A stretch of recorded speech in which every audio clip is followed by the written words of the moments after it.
Hanya Engkau Tuhan. Karena itu tidak ada alasan untuk kami tidak bersyukur Tuhan. Sekalipun mungkin hari-hari ini Tuhan kami mengalami kesulitan, mengalami tantangan, tapi benar Tuhan, kami tetap pegang janji Tuhan. Engkau ada bersama kami sampai selamanya. Engkau memelihara, Engkau memberkati kami Tuhan. Karena itu biarlah ajar kami untuk selalu taat kepada Tuhan, untuk berharap kepada Engkau menjadi sumber kekuatan, sumber segala sumber dalam kehidupan kami. Biarlah di dalam saat kesulitan, dalam saat tantangan Tuhan, kami hanya mau datang kepada Tuhan. Karena kami tahu di dalam Tuhan ada kepastian, di dalam Tuhan ada jaminan, dan Tuhan tidak pernah mengecewakan kami. Karena itu Tuhan, kami bersyukur pada pagi hari di sesi pertama, di hari pertama di doa dan puasa di bulan September. Kami bersyukur kami boleh dipercayakan, kami boleh melayani, kami diberi kesempatan untuk beribadah, berdoa, puasa. Ini bukan semata karena kami kuat, tapi semua karena anugerah Tuhan. Karena itu mampukan kami menghargai, menghormati kepercayaan Tuhan untuk waktu yang Tuhan beri untuk kami berdoa dan berpuasa di tempat ini, supaya apa yang kami lakukan boleh menyenangkan hati Tuhan dan tidak menjadi sia-sia, tapi benar-benar kami boleh mendapatkan sesuatu yang luar biasa, yang mampu mengubah hidup kami, yang mampu melawat kami, supaya kami hidup di dalam Tuhan. Terima kasih Tuhan, kami butuh firman-Mu pagi hari ini. Tuntun kami, urapi kami, supaya firman inilah yang akan memerdekakan kami, yang mengajar kami untuk hidup di dalam ketergantungan kepada Tuhan. Karena itu urapi hamba-Mu dengan kuasa hikmat Tuhan, sehingga apa yang disampaikan dari Tuhan, hamba-Mu terbatas Tuhan, tapi kuasa Tuhan tidak terbatas. Segala roh yang bukan dari Tuhan kami sepakat tolak di dalam nama Yesus Kristus. Dan biarlah hati pikiran kami taklukkan di bawah kuasa Tuhan, sehingga benar kami boleh mengalami Tuhan. Terima kasih Tuhan, berfirmanlah bagi kami. Kami siap mendengar dan mampukan kami melakukan dalam nama Yesus. Mari yang percaya katakan amin. Puji Tuhan, silakan duduk. Terima kasih buat Tuhan Yesus yang boleh mengizinkan kita beribadah. Bahkan terima kasih juga buat Pak Alex yang boleh dan saya boleh memberi kesempatan, kepercayaan untuk melayani di tempat ini, semua karena Tuhan. Baik, kita akan lihat firman Tuhan yang diambil dalam kitab Ester 10 ayat 1 sampai 3. Kitab Ester 10 ayat 1 sampai dengan 3, demikian firman Tuhan. Sudah dapat? Lembaga Alkitab Indonesia memberi judul Kebesaran Mordekai. Ayat 1. Maka Raja Ahasveros mengenakan upeti atas negeri dan daerah-daerah pesisir juga. Segala perbuatannya yang hebat serta gagah dan pemberitaan yang saksama tentang kebesaran dikaruniakan raja kepada Mordekai. Bukankah semuanya itu tertulis dalam kitab sejarah raja-raja Media dan Persia? Karena Mordekai orang Yahudi itu menjadi orang kedua yang dibawa Raja Ahasveros, dan ia dihormati oleh orang Yahudi serta disukai oleh banyak sanak saudaranya, sebab ia mengikhtiarkan yang baik bagi bangsanya dan berbicara untuk keselamatan bagi semua orang sebangsanya. Demikian pembacaan firman Tuhan.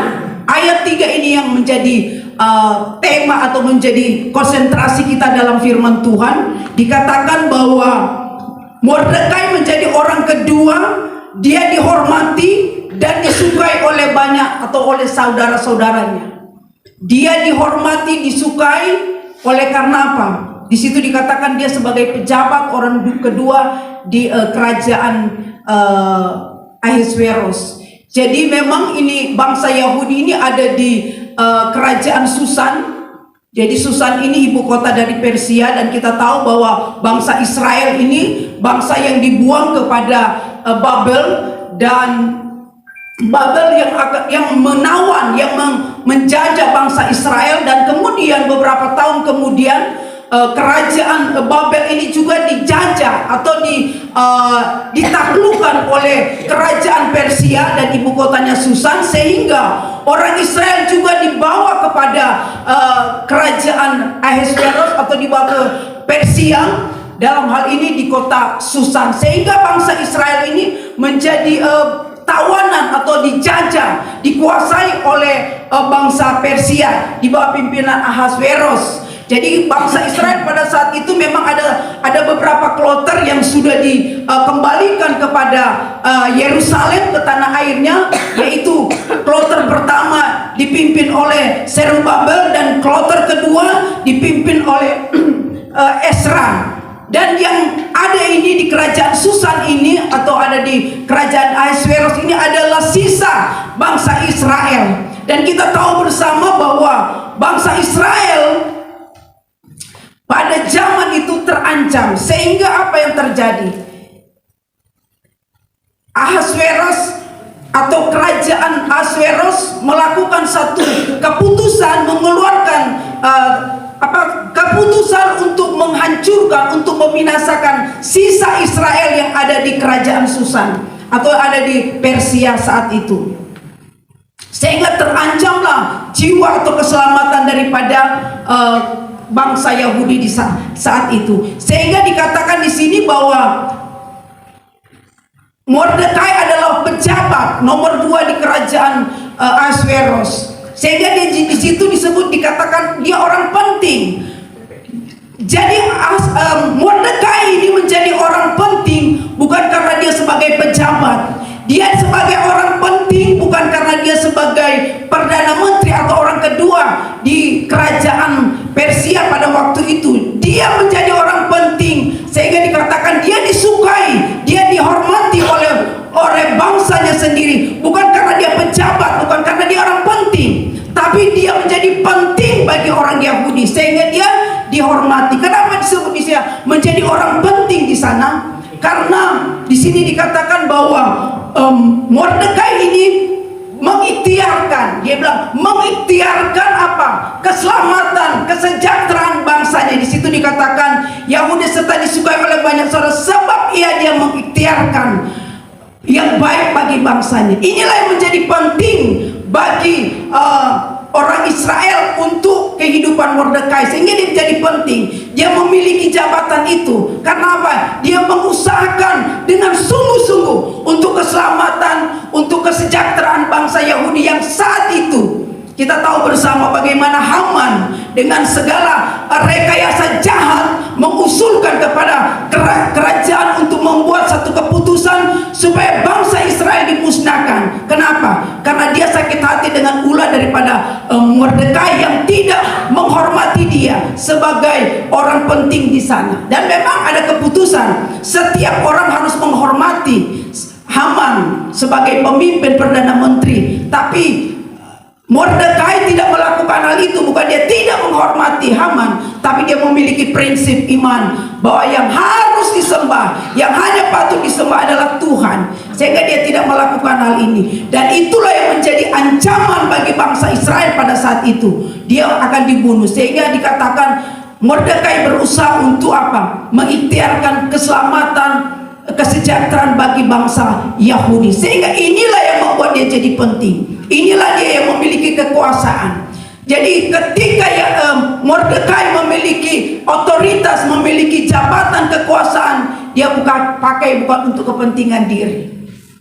Dia bisa lakukan kekuasaan dia untuk memperkaya diri, untuk semena-mena, tapi dia tidak lakukan hal itu. Walaupun ada kesempatan untuk dia lakukan, menggunakan jabatan, menggunakan kekuasaan untuk memperkaya atau untuk kepentingan diri. Tapi di sini dikatakan dia menggunakan kekuasaannya untuk kepentingan rakyat.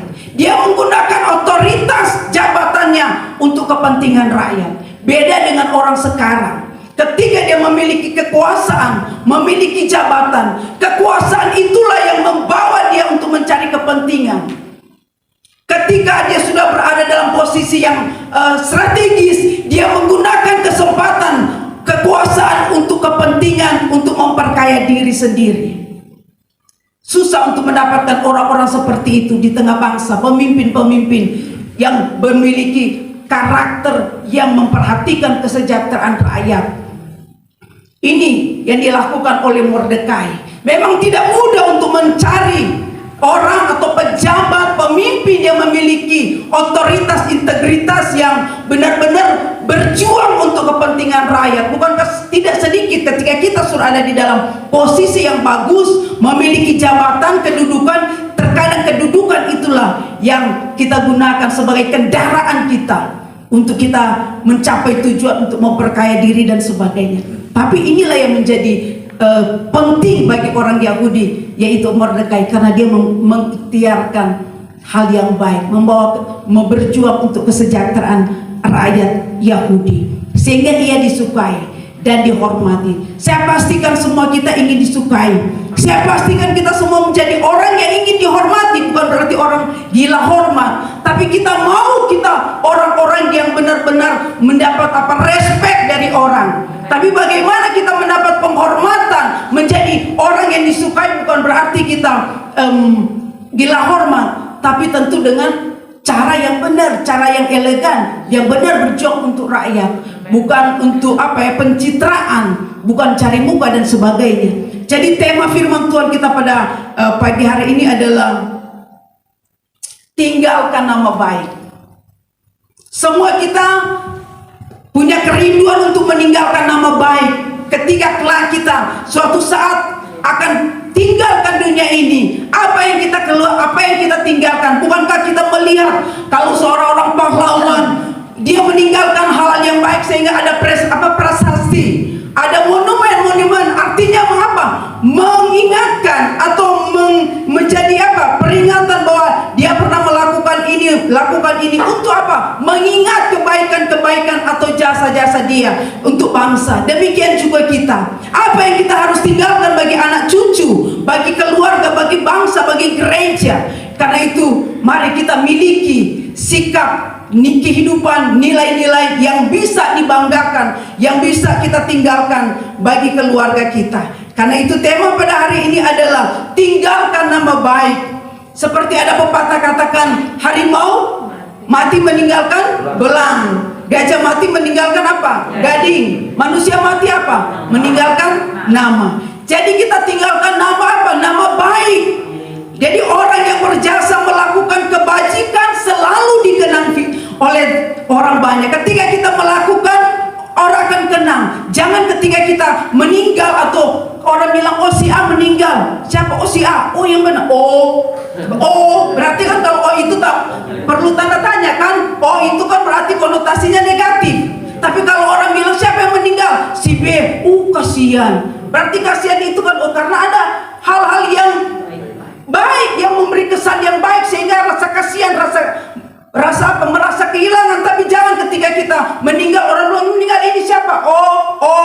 Itu sampai berapa kali itu Jadi pastikan kita meninggalkan hal-hal yang baik, sehingga Amsal 22 ayat 1 dikatakan begini, nama baik lebih berharga daripada kekayaan besar. Kata Amsal 22 ayat 1, nama baik lebih berharga daripada kekayaan yang besar. Bukankah kita melihat banyak tokoh-tokoh bangsa ketika dia meninggal, harta miliaran, harta triliun, tapi meninggalkan nama yang tidak baik. Kita melihat mantan presiden Soeharto, akhir hidupnya apa? Meninggalkan nama yang akhirnya dia harus dilengsarkan kan? Terjadi demo, kerusuhan, kebakaran. Iya kan? Karena apa? Walaupun uangnya mungkin orang bilang tidak akan habis 7 turunan, tapi akhir hidupnya kan tragis kan? Jadi bagaimana kita mau meninggalkan nama baik ketika kita kelak tidak ada di dunia ini? Lebih baik kita patut dipilih daripada banyak harta. Jadi kita memilih, lebih baik kita dipilih daripada banyak harta. Kita memilih, lebih baik dihormati orang daripada menjadi kaya. Bukan berarti kita juga tidak boleh menjadi kaya. Kita semua juga ingin menjadi orang yang kaya, yang diberkati, tapi tetap memiliki sikap yang baik. Sekarang banyak orang yang kehilangan kehormatan, banyak orang yang kehilangan harga diri karena melakukan hal-hal yang tidak terpuji. Bukankah kita melihat orang S3 kuliah di luar negeri, punya kedudukan, tapi sudah memakai baju rompi, dengan tidak malu-malu lagi ketika di wawancara pamer tebar pesona, tidak malu-malu. padahal dia sudah menjalani proses hukum. Ia kan sudah tidak ada harga diri. Ia kan tidak ada harga diri lagi dengan melakukan banyak hal, mungkin korupsi, selingkuh dan sebagainya. Bahkan orang dengan mudah, dengan gampang, vulgar juga melakukan hal-hal yang tidak senonoh, pamer, mau diwawancara dan sebagainya. Tapi kita melihat bagaimana Mordekai, Alkitab mencatat orang yang dihormati, disukai bukan karena apa? Bukan karena pencitraan, bukan karena dia melakukan ini, tapi rekam jejaknya benar. Nanti kita akan lihat, ini tahun politik, akan banyak orang yang akan melakukan kebaikan untuk pencitraan. Mungkin kita pemilu bulan Februari, mungkin berapa bulan lagi ke depan kita akan melihat banyak orang akan menunjukkan jati diri yang manipulatif, ya kan, pencitraan demi apa? Demi sesuatu, demi kedudukan, demi tujuan-tujuan yang tertentu. Karena itu kita ingin menjadi orang yang disukai, dihormati, bukan karena, sekali lagi, bukan karena kita gila hormat dan sebagainya, tapi benar-benar kita memiliki rekam jejak yang baik. Kita ingin kita hidup jadi orang yang memberikan kesan yang baik. Bukankah kita tahu Mother Teresa? Kita tahu kan, kenal kan Mother Teresa? Dia meninggal 5 September 1997, berarti kurang lebih 26 tahun. Tapi sampai hari ini orang masih bilang Mother Teresa, orang akan hubungkan dia orang yang baik, yang suka melayani. Padahal dia bukan orang kaya, orang sederhana. Tapi sampai hari ini kehidupannya, jasanya orang masih kenang. Karena apa? Karena perbuatan baik yang dia lakukan, bukan karena untuk pencitraan dan sebagainya.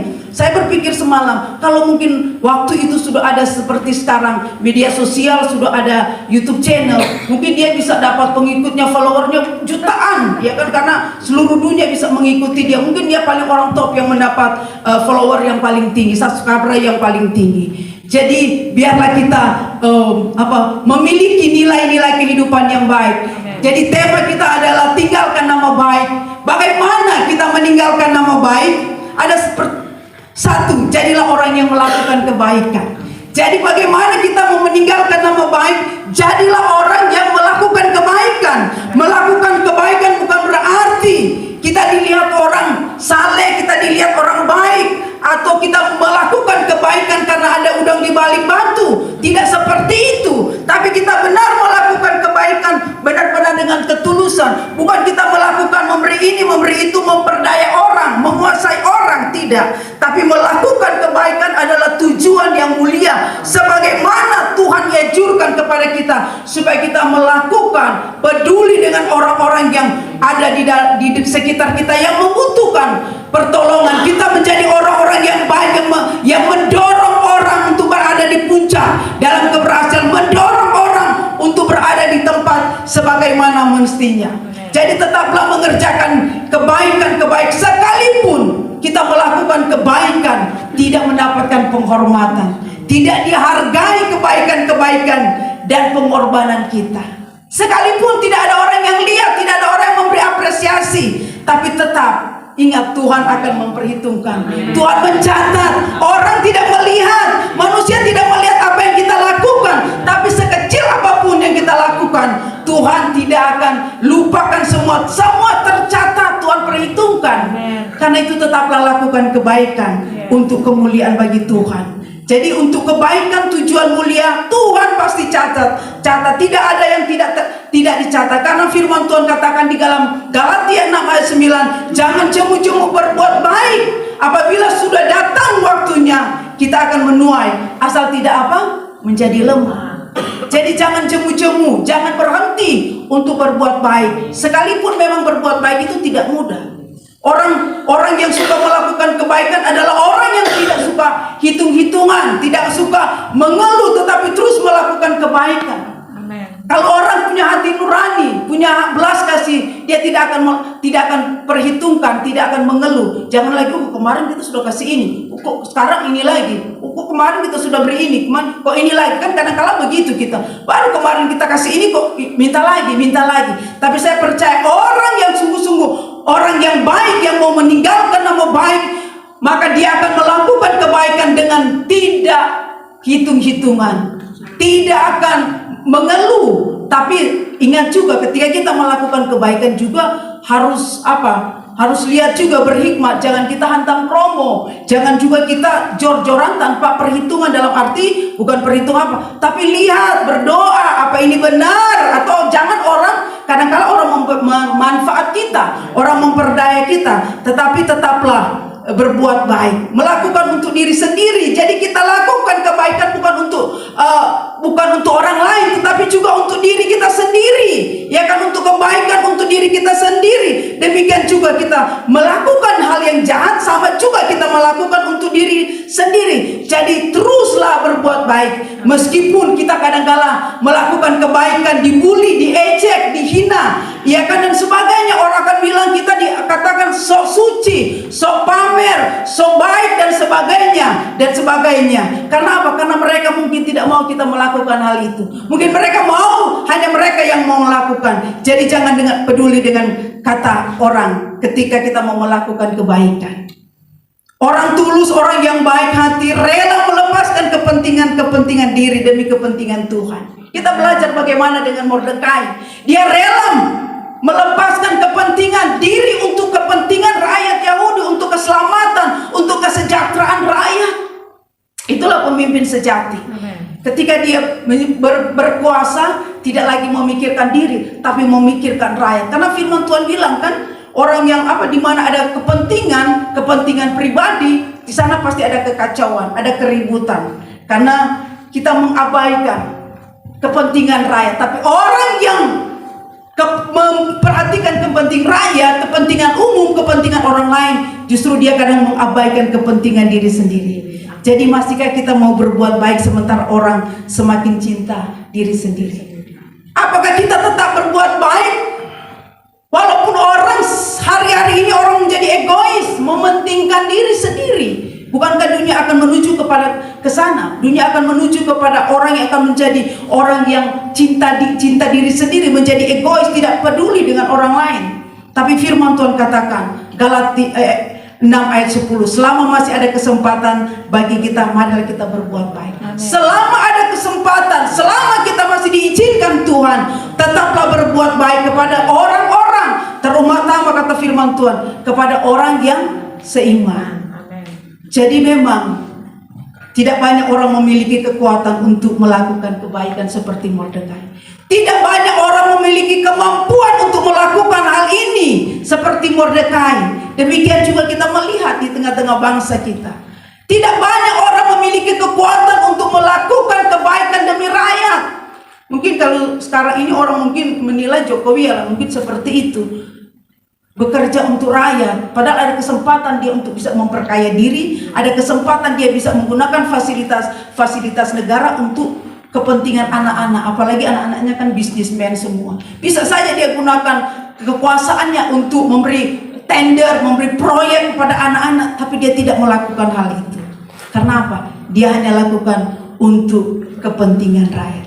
Jadi walaupun kita memang cenderung melakukan, kadang-kala ketika kita sudah memiliki kekuasaan, memiliki kekayaan, kadang-kala kita cenderung banyak untuk menyakiti orang lain. Cenderung kita merugikan orang lain. Kan orang bilang semakin kaya semakin semena-mena, ya kan, semakin gimana.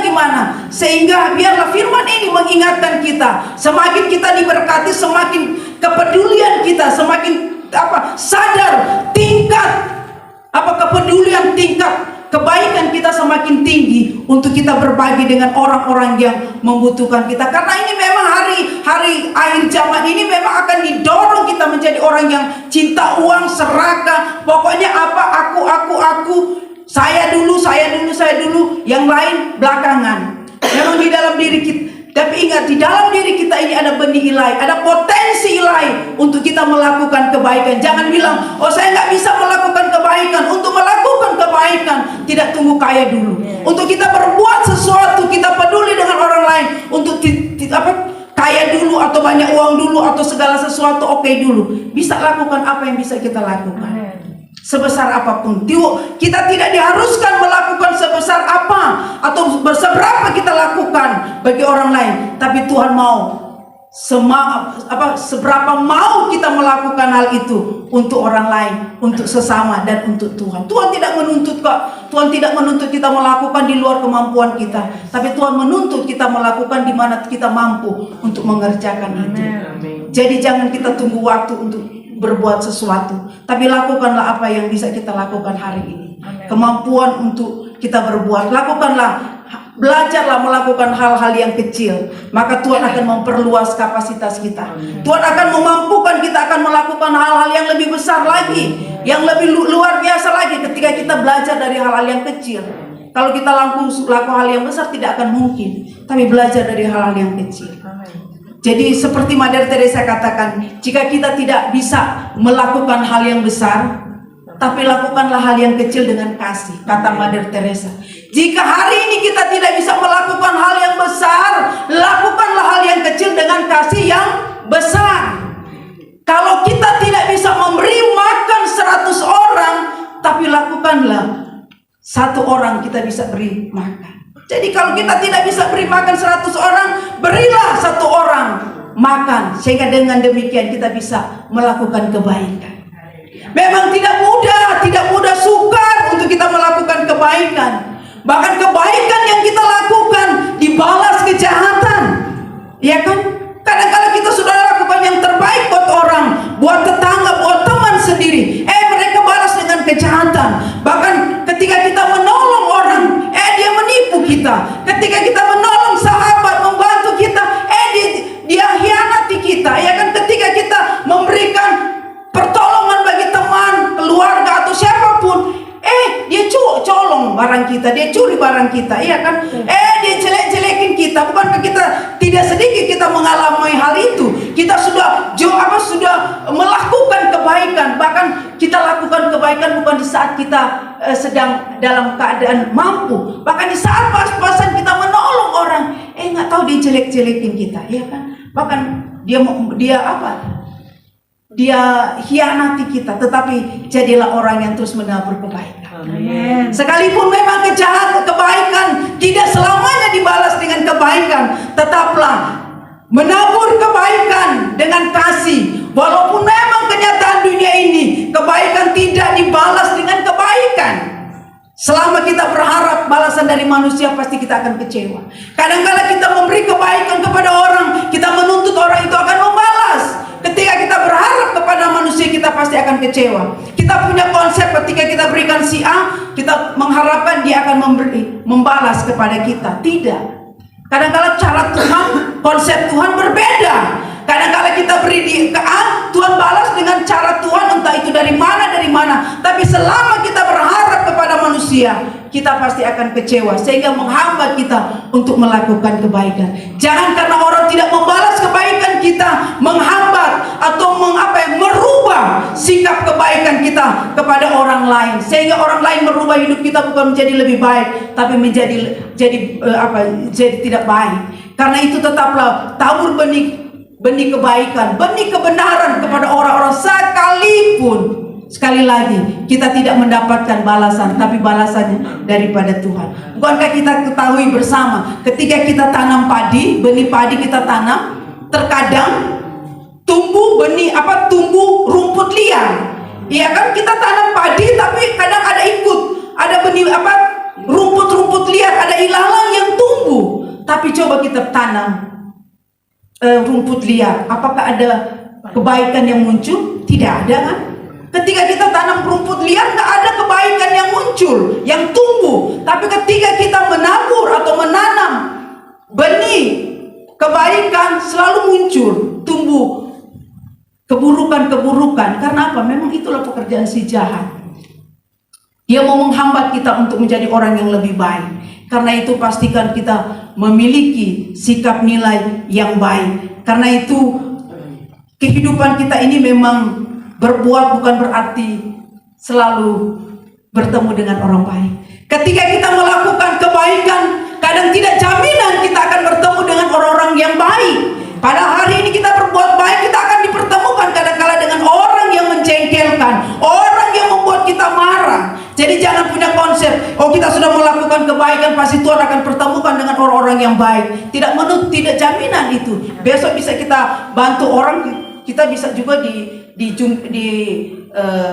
apa-apain, bisa dikerjain oleh orang. Karena itu, jika kita ingin menjadi orang yang meninggalkan nama baik, tetaplah melakukan kebaikan. Dan hal yang kedua, tinggalkan nama baik. Hal yang kedua adalah apa? Menjadi orang yang bertanggung jawab. Kita menjadi orang Kristen juga harus bertanggung jawab. Seperti tadi sudah disampaikan sebelum ibadah. Karena hari ini lagi cuaca tidak bagus, kemarau, jadi ketika menggunakan air, gunakanlah seperlunya. Kalau tidak perlu jangan buka air, jangan boros. Gunakan bukan berarti pelit, tidak. Tapi kita menjadi orang bertanggung jawab berarti memanage, mengatur segala kekayaan yang ada, kekayaan alam, kekayaan secara materi, kita harus kelola dengan baik, dengan penuh tanggung jawab. Jadi demikian juga kita menggunakan air, menggunakan listrik. Ketika mungkin listrik atau lampu tidak digunakan lagi, harap dimatikan. Air juga jangan, yang mudah-mudahan tidak lupa ya, supaya tetap mematikan. Jadi menggunakan seperlunya. Sekali lagi, bukan karena pelit tidak. Bukankah kita tahu di dalam mujizat Tuhan beri makan 5 roti 2 ekor, sisa 12 bakul. Apakah dibuang 12 bakul? Tidak, Tuhan perintahkan kumpul. Berarti itu kan menunjukkan bahwa tanggung jawab kita harus kelola dengan baik. Berkat Tuhan, jangan kita boros, jangan kita karena ada dapat berkat ini seenaknya kita gunakan. Bukan, tapi kita benar menggunakan dengan penuh tanggung jawab. Demikian juga kita, seperti tadi sudah dikatakan, kita doa puasa ya harus bertanggung jawab, ya kan? Kalau memang puasa ya berpuasa. Kalau memang ada faktor kesehatan yang memang harus makan ya silakan. Tapi selama masih kita bisa bertahan, ya kita bertahan. Jadi memang inilah kita harus ada tanggung jawab. Kita menjadi orang yang meninggalkan nama baik harus ada tanggung jawab. Tidak semena-mena hidup, tidak teratur, liar. Ada tanggung jawab. Kita juga di dalam Tuhan ada tanggung jawab kok. Tidak liar. Jadi orang Kristen bukan sembarangan. Seperti firman Tuhan, jadi anak Tuhan bukan anak Tuhan yang sembarangan. Anak Tuhan yang berkualitas, yang berbobot, yang elegan. Berarti ada tanggung jawab. Tanggung jawab kita kepada Tuhan apa? Hidup benar, taat, bangun pagi, doa, baca firman. Itu kan sebuah tanggung jawab kita kepada Tuhan. Jadi jangan menjadi orang Kristen yang tidak bertanggung jawab. Jangan harap kita menjadi orang yang dihormati. Jangan harap kita menjadi orang yang disukai, tapi hidup kita tidak bertanggung jawab. Sembarangan, buang sampah sembarangan, buang ini sembarangan, berantakan. Jangan harap kita menjadi orang yang disukai. Ketika kita mungkin pergi di satu komunitas, satu gereja, mungkin orang akan menghindar. Bukan berarti orang tidak sayang ke kita, tapi menjadi orang yang tidak nyebelin. Karena apa? Orang Manado bilang brako, nggak tahu bahasa apa itu. Ya kan, artinya sembarangan. Jadi orang tidak akan, bagaimana orang mau disukai, dihormati. Jangan kita menuntut orang menghormati kita, tapi kita juga harus menghormati diri kita. Tentu kita akan menghormati diri orang lain. Jadi pastikan kita jadi anak Tuhan, datang di sini juga menjadi orang yang benar dihormati, terlebih menghormati diri sendiri. Jadi berpakaianlah berpakaian rapi. Ya kan, berpakaian yang sopan, menempatkan diri sebagai anak Tuhan di mana kita ada. Kalau kita ada di tempat ibadah, berpakaianlah seperti orang untuk beribadah. Kita aja datang ke pesta di hotel, jauh 1 bulan kita sebelum ke pesta kita sudah rancang untuk pakai baju ini, sepatu ini, sudah mau tampil yang terbaik, mewah, bukan mewah supaya mempesona. Masa kita untuk Tuhan kita tidak persiapkan? Masa untuk Tuhan kita tidak persiapkan, prepare, beri yang terbaik? Seperti saya tadi kan, saya bilang aduh ini kusut, saya bilang udah ganti, jadi itu agak terlambat, setrika dulu. Karena apa ya kan, mesti setrika jadi rapi, bukan karena untuk manusia, tapi untuk Tuhan. Bagaimana kita mau Tuhan menghargai? Kita aja tidak bisa menghargai diri kita sendiri, tidak bertanggung jawab dengan diri kita sendiri, sembrono. Iya kan, kita harus peduli dengan diri kita. Harus mulai dari cara kita berpakaian, cara kita bertutur kata, bersikap. Jangan sesama teriak, Kan tidak, gimana ya kita mau dihormati tapi kita sendiri tidak menghormati diri kita sendiri. Jadi jadilah orang yang bertanggung jawab. Kita melihat Mordekai menjadi orang yang bertanggung jawab. Karena apa? Karena dia mau mau peduli dengan orang-orang yang ada bersama dengan dia. Jadi kita juga bertanggung jawab, berarti kita peduli dengan orang di sekitar kita. Jangan kita datang tidak mandi bau. Orang di sekitar kita bilang, aduh. Iya kan? Berarti kan kita melindungi orang yang bersama dengan kita dengan apa? Kita menempatkan diri kita supaya orang di sekitar kita tidak terganggu, baik dengan sikap kita, baik dengan berperilaku kita, dengan berpakaian kita, baik dengan seluruh tubuh kita dari ujung kaki sampai ujung kepala harus diperhatikan. Iya kan, harus diperhatikan. Jangan datang orang beribadah, saya nggak mau duduk dengan dia. Iya kan, saya nggak mau dekat-dekat dengan dia. Bukan berarti dia nggak suka, tapi namanya kalau penciumannya itu terganggu, masa? Iya kan, penciumannya terganggu, pasti orang tidak akan tahan. Bisa-bisa dia pingsan. Bukan pingsan karena urapan, tapi pingsan karena bau, entah itu bau badan, entah bau apa, ya kan. Jadi pastikan kita rapi, bersih.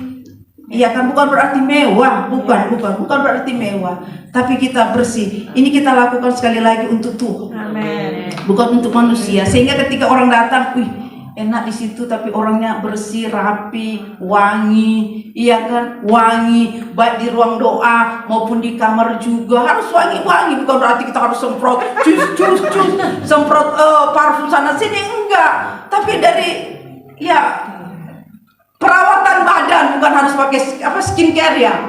Skincare, pergi ke salon, iya kan, bukan pakai begitu. Tapi dari dalam hati, kan kata ada orang bilang inner beauty. Cantikan dari dalam pasti akan terkeluar dari sikap kita. Kalau dari dalam cantik, pasti dari sikap kita kan akan cantik kan. Nggak harus pergi ke ke skincare, ke klinik-klinik kecantikan, tapi rawatlah hatimu.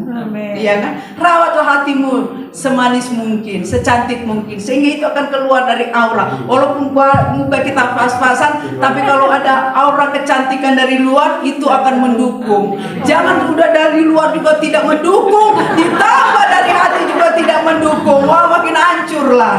Iya kan? Jadi tutupilah kekurangan kita dari luar dengan apa? Dengan hati dari dalam. Sehingga kata orang bilang begini, kata orang sekuler, tidak jaminan orang pinter, ya kan, orang lulusan dari luar negeri, tidak jaminan orang cantik itu akan berhasil, sukses dalam pekerjaan. Tapi dari apa? Attitude, dari sikap hatinya kan, dia akan berhasil. Sekalipun mungkin secara akademi dia biasa-biasa aja, tapi justru itu akan orang menjadi orang yang hebat, luar biasa. Kenapa? Dari sikap, dari hatinya, dari dalamnya. Mau rendah hati, mau diatur, mau diajarin, itu kan, mau ditegur, mau dinasehati. Tapi kadang-kadang kita sudah rasa cantik, pintar, mau ditegur, iya kan, merasa hebat. Bagaimana orang mau pakai, apalagi Tuhan. Orang dunia aja berpikir begitu. Orang ini sombong, orang ini tinggi hati, nggak mau diatur, merasa hebat, pintar, merasa cantik. Orang dunia aja nggak mau pakai, apalagi Tuhan. Dalam pelayanan Tuhan nggak akan pakai. Jadi biarlah kita menjadi orang yang bertanggung jawab jika kita ingin berkenan. Sehingga ketika mungkin kita sudah nggak ada satu kelak, mungkin di 2 puasa, ini sudah, oh iya ya, dia begini-begini, kan orang akan kenang yang baik. Jadi jangan orang lebih besar porsinya yang akan ingat jelek-jeleknya kita, jahat-jahatnya kita, tapi yang baik. Saya pernah nonton dulu sih, siapa dulu itu artis, bukan perempuan, cewek, yang dia memang pakai baju vulgar, yang mantunya yang punya gedung yang di Cawang itu, yang mau yang roboh. Iya kali, pokoknya yang punya mantu yang punya gedung yang di Cawang itu, siapa itu saya lupa. Suaminya ditahan ya. Iya, dia kan waktu jadi artis agak vulgar ya. Terus ketika orang tanya, tanya waktu ada di infotainment, tanya, ini rekaman apa ini? Orang cuma ingat, oh iya dia seksi, begini. Terus apa dia jawab? Aduh, jangan ingat yang jelek-jelek saat ini. Jangan ingat kata yang jelek-jelek buat dia. Karena memang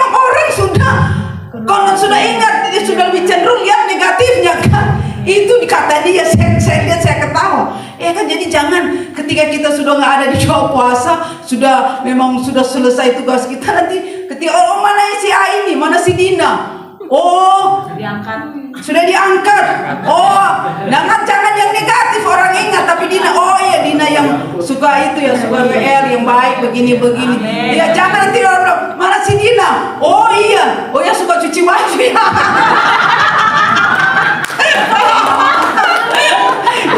Iya kan, orang lihat, yang mana yang suka cuci baju, yang suka ini. Enggak kan, jadi orang ingat yang yang dia suka nyanyi di sini. Dia suka, ya kan, tepuk tangan dulu. Yang suka ini gitu loh, yang suka nyanyi kan. Jadi yang baik kan enak kita dengar. Jangan yang suka sabar. Iya, sabar, iya kan. Jangan yang negatif.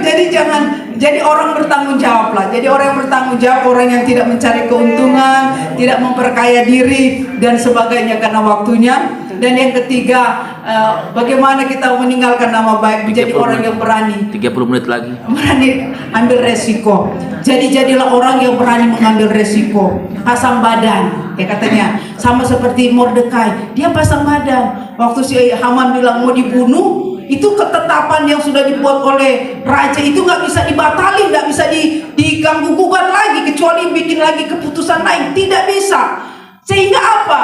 Mordekai pasang badan, berani ambil keputusan. Dia bilang kepada Esther, bilang ke itu raja, menghadap raja. Namun Esther kan ada aturan juga. Dia bilang kalau panggil ada hukumannya, mati atau apa. Jadi Mordekai pasang badan, jadi berani mengambil resiko. Kita mau jadi orang yang mau dihormati, mau dikenang, tapi tidak mau mengambil resiko. Maunya enak saja, enak di lo, gak enak di gua. Iya kan?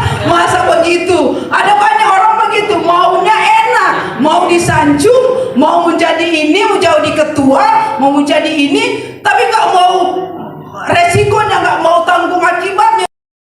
Dari tanggung jawab, orang bilang enak di lo, gua nggak enak di gue. Iya kan, jadilah orang yang benar bertanggung jawab dan menjadi orang yang berani mengambil resiko sekalipun nyawa taruhannya. Seperti Mordekai, dia ambil resiko sekalipun nyawa taruhannya, dia tetap bela untuk bangsa Israel. Namun akhirnya pembelaan Tuhan berlaku. Amin. Iya kan? Kita ambil resiko, tapi pasti ada pembelaan Tuhan. Amin. Iya kan, kita melihat bagaimana siapa itu Sadrak, Mesak, Abednego. Mereka ambil resiko mempertahankan iman mereka. Kami tidak akan menyembah kepada patung. Kami tidak. Itu resiko, pasang badan, ambil resiko. Dia tetap memegang prinsip firman Tuhan. Tetapi apa yang terjadi? Ada keajaiban, ada pembelaan. Demikian juga kita harus berani ambil resiko. Kita tetap pertahankan iman kita, sekalipun mungkin ada godaan-godaan, ada tawaran-tawaran, tapi menyelewengkan kebenaran, menyelewengkan keyakinan kita harus berani. Walaupun memang mungkin kita kehilangan pekerjaan, kehilangan kedudukan, kita harus berani ambil keputusan. Ada teman kita dulu di teman lah. Dia cerita pacaran sama anak pejabat kalau nggak salah ya, anak pejabat. Sudah sekian lama, tapi beda agama kasihan, beda keyakinan. Tapi dia mengambil ambil resiko putus, sekalipun mungkin secara keuangan mantap, tapi dia berani ambil resiko untuk memutuskan. Demi keselamatan, demi imannya kepada Tuhan. Tapi Tuhan bela, akhirnya Tuhan pertemukan dengan seorang hamba Tuhan yang luar biasa, sehingga dia boleh menjadi pelayan Tuhan. Jadi dalam hidup ini ada resiko yang kita harus tanggung, ada harga yang harus dibayar. Sekalipun memang ada siksaan, tetapi tetaplah percaya, pasti pertolongan Tuhan akan berlaku bagi kita. Jangan menyerah duluan. Maju dulu, mau jadi apa yang penting kita maju bersama dengan Tuhan. Pasti pertolongan Tuhan tepat waktu. Amin. Kita belajar dari Sadrak, Mesak. Akhirnya mereka tidak terbakar. Justru disitulah nama Tuhan dipermuliakan. Ketika kita berani ambil keputusan untuk membayar harga, justru disitulah Tuhan dipermuliakan. Amin. Jadi ada berani mengungkap kebenaran. Kita melihat juga Mordekai berani mengungkap kebenaran. Dia tidak menutupi, tidak melindungi sebuah sebuah konspirasi jahat, tidak menyembunyikan kejahatan, kesalahan. Bagaimana Mordekai, kan dia tahu, ada penjaga-penjaga pintu, rupanya mereka sudah bersekongkol untuk membunuh raja. Dan dia sampaikan hal itu kepada Esther. Dia tidak, walaupun ada resiko, mungkin dia disingkirkan dan sebagainya, tapi dia berani mengungkapkan kebenaran. Jadi tidak ada kata bilang kompromi untuk melindungi kejahatan, untuk menutupi kejahatan, tapi dia berani mengungkapkan kebenaran. Tapi pada akhirnya justru karena itulah yang mengantar dia menjadi raja, menjadi orang nomor 2. Walaupun memang itu semua karena Tuhan. Memang dalam Alkitab, dalam cerita Esther ini tidak ada nama Tuhan disebut. Coba baca dari pasal 1 sampai 10, tidak ada nama Tuhan disebut di sana. Hanya nama Esther dan sebagainya. Tidak ada nama Tuhan. Tapi semua ada dalam kendali Tuhan. Semua ada campur tangan Tuhan. Ada peran Tuhan di dalam, sehingga Esther jadi ratu, Mordekai menjadi orang penting di kerajaan Ahasuerus. Semua ada peranan daripada Roh Kudus, sehingga Tuhan di sini kelihatan kalau film bermain di belakang layar. Tuhan di sini seolah bermain di belakang layar. Tapi kita melihat bagaimana Tuhan bekerja dengan luar biasa. Jadi orang menjadi orang yang meninggalkan nama baik, jadi menjadi orang yang melakukan kebaikan, bertanggung jawab, berani mengambil risiko, dan keempat, bijaksana. Jadilah orang yang bijaksana yang bisa menjalani hari-hari hidup kita. Jadi kita melihat bagaimana Esther ketika dia diarahkan, dituntun oleh Mordekai supaya dia tidak menyebut latar belakang dia. Jadi ini sebuah hikmah, jadi kebijaksanaan. Jadi jadilah orang yang bijaksana. Jadi bukan untuk dia menyembunyikan latar belakang Esther, bukan berarti menutup-nutupi latar belakang Esther, tapi demi keselamatan. Jadi inilah sebuah kebijaksanaan. Jadi biarlah kita menjadi orang yang dikenang atau meninggalkan nama baik. Jadilah orang yang benar-benar melakukan kebaikan dan kebaikan bagi orang lain. Karena saya percaya semua kita ingin menjadi orang baik dan meninggalkan nama baik. Amin. Kita berdoa. Terima kasih Tuhan, firman Tuhan sudah selesai disampaikan. Tapi biarlah Tuhan yang meteraikan firman. Kami terbatas, tapi Roh Tuhan tidak akan terbatas menerjemahkan, sehingga firman ini